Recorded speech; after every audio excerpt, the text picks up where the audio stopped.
Hi everyone. I thought I'd read you a story today. It's one of my favourites, The Tale of the Naughty Little Rabbit by Beatrix Potter.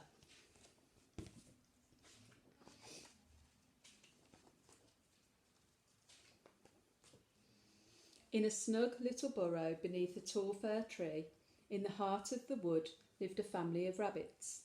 There was Mrs Rabbit and her 3 little daughters, Flopsy, Mopsy and Cottontail, who were all as good as gold. And then there was Peter. Here he is, look. One naughty little rabbit wearing his smart new coat.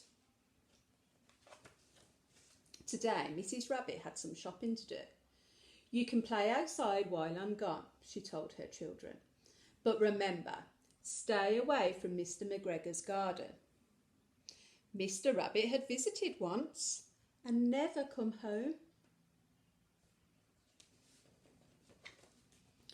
While Mrs Rabbit was out, Flopsy, Mopsy and Cottontail busied themselves like good little bunnies, picking wild blackberries for tea.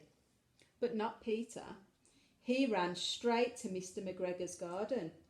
Here he is, look. One naughty little rabbit squeezing himself under the gate. First, Peter ate some juicy fresh lettuces. Then he gobbled some crunchy green beans. Then he nibbled on some spicy red radishes. And soon Peter's tummy began to feel a little funny.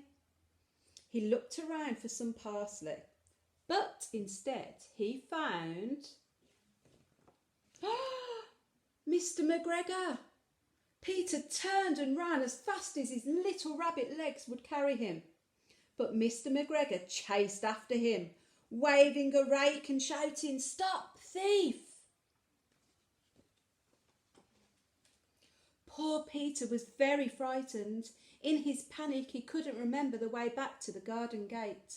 He ran back and forth all over the garden, with Mr McGregor close behind him.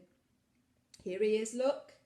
One naughty little rabbit running for his life.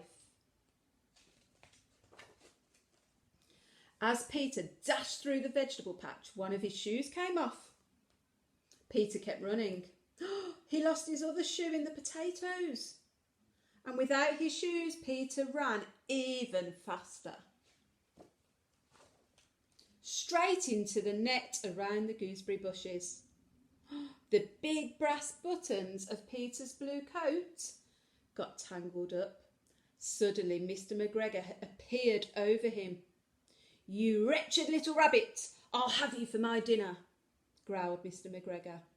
Peter wriggled and squirmed to get free, and just before Mr McGregor could trap him, Peter escaped. "Maybe I'll be safe in the tool shed," thought the scared little rabbit.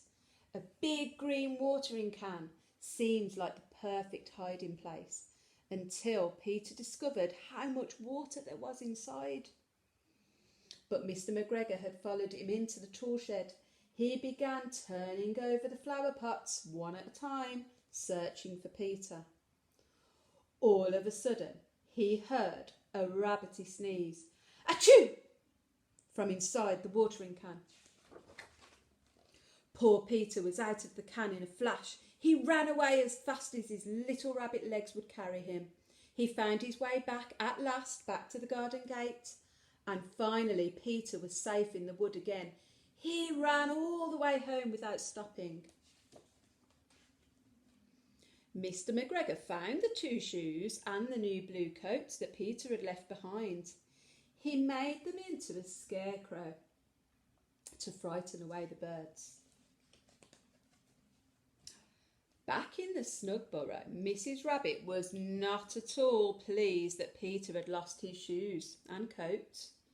That evening, Flopsy, Mopsy and Cottontail had a delicious feast of bread and milk and freshly picked blackberries. And Peter, Mrs Rabbit put him straight to bed without any supper, only a spoonful of chamomile tea to settle his aching tummy. Here he is, look. One naughty little rabbit feeling rather sorry for himself. Don't you feel sorry for him too? That's it. Bye-bye all.